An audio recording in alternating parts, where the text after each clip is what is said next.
Hello po, gumawa nga pala ako ng soft milk buns. Ito po ang sarap, parang bumili ka na rin sa bake shop.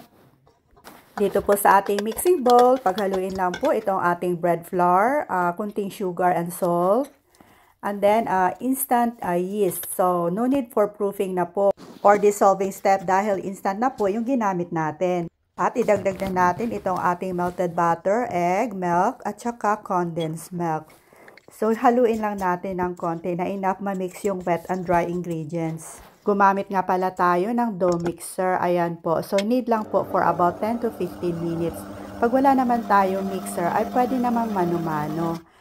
At pagkatapos na nating mainit, ay ililipat na natin dito sa ating big bowl. So, ganyan lang po. So, nilagyan natin ng konting oil sa ibabaw and then cover with plastic wrap at saka tea cloth. After an hour or pag dumoble na po yung size ng ating dough ay pwede na nating i-divide into 9 even pieces. Ayan po.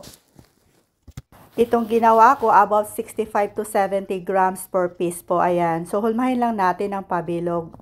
At pagkatapos i-arrange natin dito sa ating baking dish. And then takpan and let it rest for 45 minutes.